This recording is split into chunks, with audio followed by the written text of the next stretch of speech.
A babysitter calls 911 about a seizure. A 2-month-old is rushed in.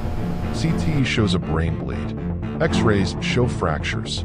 But the scan doesn't match the story. Because the timeline isn't in the crib or the bed, it's inside a locked phone that shouldn't have held those search terms at that time. Parents make thousands of small decisions, and only a few define a lifetime. On an ordinary July morning in Oklahoma, a mother drops off her 2 daughters at a home she's visited before, reassured by friendly messages, references, and a sitter who says she knows her way around bottles and nap schedules. Minutes later, everything a family thinks of as normal is replaced by alarms, monitors, and words that do not belong near a 2-month-old. Seizure, bleeding, swelling. The babysitter explains what she heard. A scream that didn't sound like hunger, stiff little arms, eyes that didn't look right. Paramedics arrive and the ER lights up, but inside the images, doctors see a problem a simple fall shouldn't cause. Due to the severity, the infant is flown to a children's hospital. While doctors fight swelling and seizures, detectives start fighting the clock. Who fed the baby? Who held her? Who left the room? Why do 3 versions of the same hour contradict each other in all the places that matter? Phones timestamp what people forget. In this case, a lock screen opens to questions no caregiver wants to type. Can a seizure cause a brain bleed? Will a 2-month-old survive a brain bleed? What happens if a baby has a fractured skull? The timing sits too close to the moment the story breaks. And then there's the past, another city, another infant, a car seat on a couch, head trauma, no charges then, but details that rhyme with the present so precisely detectives use a single word: mirrored.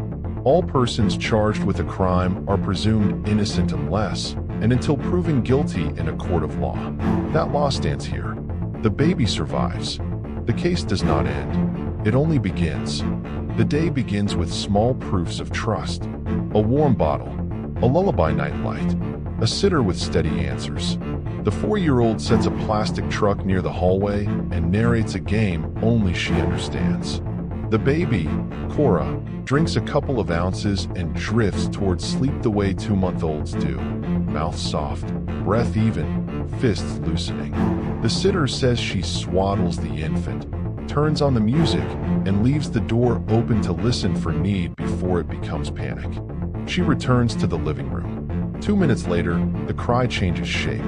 The sound is sharp enough to stop adults mid-sentence and pull them through a doorway without remembering their feet. The babysitter says she finds a rigid body and eyes that flick unpredictably. Her training as a medical assistant tells her what to do. Call 911 and name the seizure she believes she's seeing.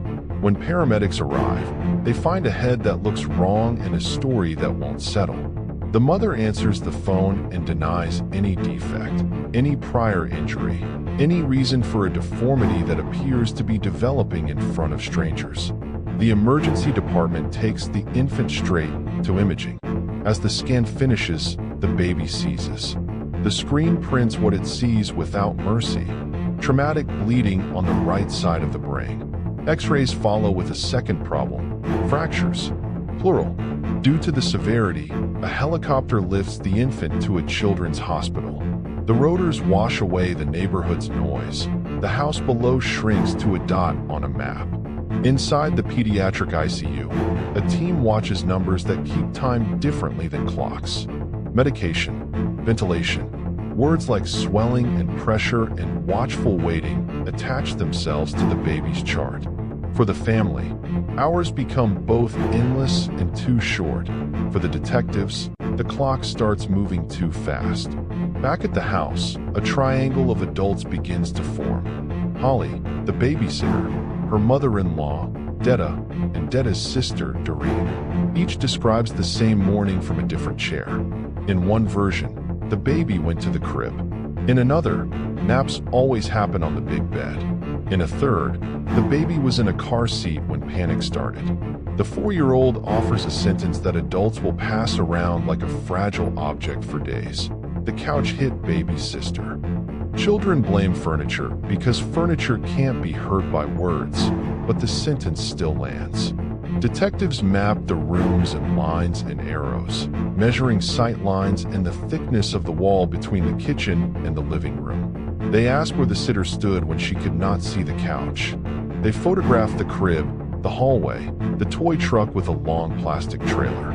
Dust on the truck's roof clings to a fingertip and tells its own story. This surface has been undisturbed. Phones always become part of modern cases.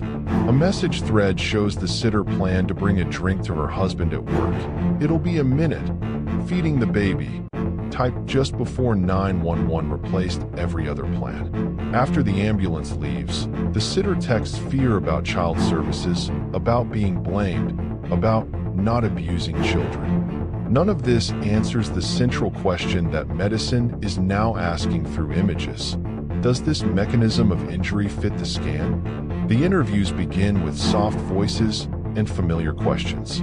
The sitter repeats the order of operations: bottle, nap, scream, seizure. She is calm, precise, and consistent on the details that paint her as careful. This is how a good morning should go before an unexpected bad thing. Detta listens and shakes her head at the mention of the crib. All week, she says, the baby slept on the big bed. Patterns matter more than moments. Doreen adds a third anchor. When she and Detta hurried back inside, the baby was in a car seat near the door. Not on a bed, not in a crib, buckled for a drive that never happened.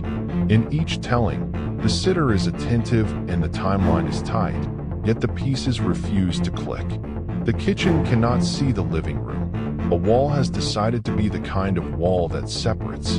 The 4-year-old's toys are where 4-year-olds leave them, close to where adults might trip. That plastic truck and trailer sit where play left them, daring someone to fold them into the explanation. A detective notes the dust again, because dust is a clock that does not lie.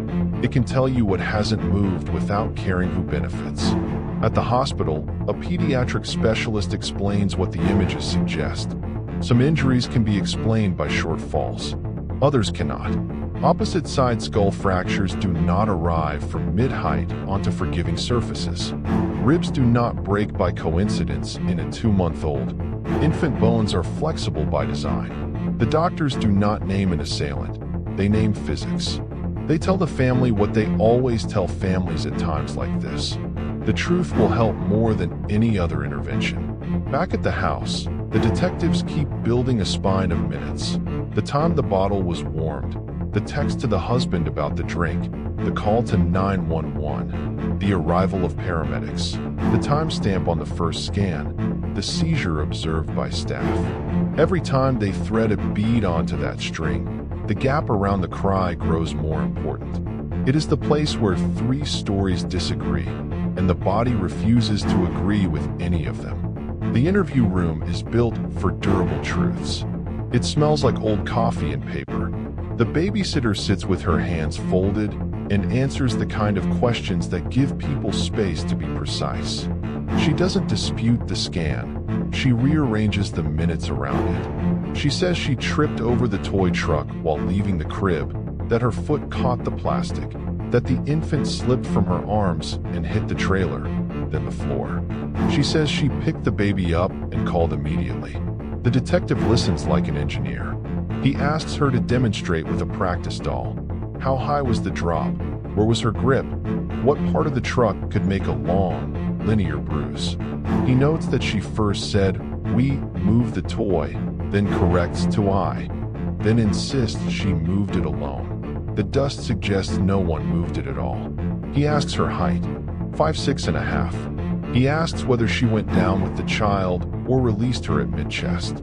He listens for details that sound like mass, distance, surface. Then he tells her what the scan already said in grayscale. This mechanism does not produce opposite side fractures in a 2-month-old. A second detective joins with a different cadence, the kind that shakes loose narratives that have been rehearsed. He repeats what the doctors told them. You can't change gravity. You can't change the force required to break an infant's bone. You can't get this pattern from that fall. He doesn't say she is lying. He says the story doesn't fit the physics, and physics won't adjust to protect anyone's feelings. He gives her a choice. Be the person who tells doctors exactly what happened so they can help, or be the person who keeps moving the edges of the timeline and lets the body speak alone. Tears arrive in episodes that do not match the questions. She adds a new detail about earlier in the morning. Another fall while holding the child, one she caught without letting the head hit. She says too much coffee made her shaky and dizzy. She demonstrates again. A stumble, a drop from mid-height, a thud that sounds like plastic pretending to be proof. The detective hears what fear sounds like when it tries to become physics. He writes the words down anyway, then tells her directly that the scan will not let this explanation stand. When the room goes quiet, he asks for the phone. The babysitter gives a passcode with letters and exclamation points, yet the lock screen expects numbers. He does not argue. He obtains the correct PIN through another route and opens the device. The brightness of the screen reveals a second kind of timeline. Inside the device are tiny windows into panic. Search queries any caregiver might type in a hospital waiting room. Can a seizure cause a brain bleed? Will a 2-month-old survive a brain bleed? What happens if a baby has a fractured skull? Cluster around the time when the 911 call turned a house into a crime scene. Typed when control felt far away. The searches would be understandable if their timing didn't trespass on the space where truth should have arrived first. Messages tell the mood. I'm scared our babies will be taken away. I don't abuse children. There is even a photo of an officer with a caption that translates despair into shorthand. None of that is evidence of intent. The value for investigators is the clock embedded in every tap and swipe. The phone anchors the minutes in a way memory cannot. Then the past steps in. Detta shares a story from years earlier. A different mother, a 3-week-old infant, a car seat on a couch, a babysitter found through social media, head trauma, bleeding, a death. No one could place the fatal moment in a way that satisfied the law then, and no charges were filed. But the shape is too similar to dismiss. Detectives use a single word when two stories rhyme this precisely: mirrored. The babysitter's husband reads the case from a painful distance. In messages to a brother, he writes about being lied to and about the obligation he now feels to protect his own children. From the jail, the babysitter sends notes that lean on the future, "Don't leave me," while the present keeps insisting on what the images already said. The 4-year-old's sentence about the couch drifts in and out of relevance. Children create cause from proximity because they live in worlds where furniture becomes character. The detectives write it down, then return to the scan. There is a moment when the front door opens and the house inhales like a living thing. A nurse has just shown the mother how to measure medicine in a plastic syringe, how to tip the baby's chin so the swallow is easy, how to read a face for the difference between ordinary drowsiness and the kind of quiet that asks for attention. The room has been rearranged around a crib that was not there before, a small mountain of diapers stacked like an act of faith beside a monitor that glows in a steady green rhythm. The older sister tiptoes because someone told her to, then forgets and runs, then remembers again and whispers an apology into the sleeping air. It is not perfect. It is life, stitched back together with instructions and hope. Days begin to find a pace that does not look like anyone's old normal, but still counts as living. A list on the refrigerator becomes a new kind of calendar. Therapy at 9 on Tuesdays, follow-up neurology at 11 on Thursdays, stretches twice a day in the corner of the living room where sunlight lands as if it has a map. The baby's fingers curl around a parent's thumb and hold with more conviction than last week. A tiny head turns a little farther toward the music that used to be background noise and has now been promoted to tool. Every improvement is celebrated out loud, because celebration is the only language that makes this road feel less long. When the mother says she is proud, she says it the way people say grace before meals, grateful for sustenance in any form. There are hours when fear comes back in waves, hours when a headache or a longer nap pushes old alarms toward the surface and drags the room back to the hospital by the power of memory alone. The monitor answers with numbers that do not argue, and the mother's hand finds the baby's chest and lingers long enough to feel the slow rise and fall, the familiar proof that breath is still here.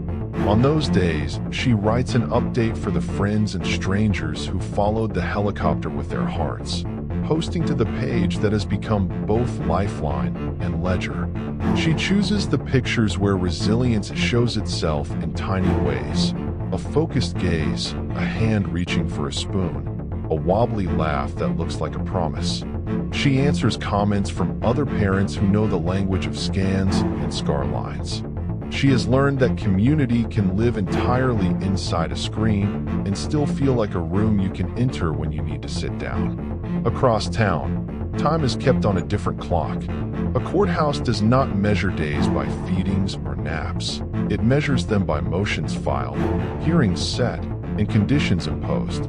The woman who once texted about bottles and bedtimes now sits where the chairs are bolted to the floor and the fluorescent lights refuse to dim. The charge reads like a paragraph that does not blink. A bond figure is spoken aloud in a number that does not sound like anything a family can meet. A judge sets terms that draw a hard perimeter around the future. No contact with minors. Paper travels in folders from one desk to another, each page stamped in a certainty by a system that values record over memory. When the plea is entered, it feels both final and unreal because life sentences should be made of thunder and not ink. No contest, the record says, and the next line says life with eligibility for parole after 25 years.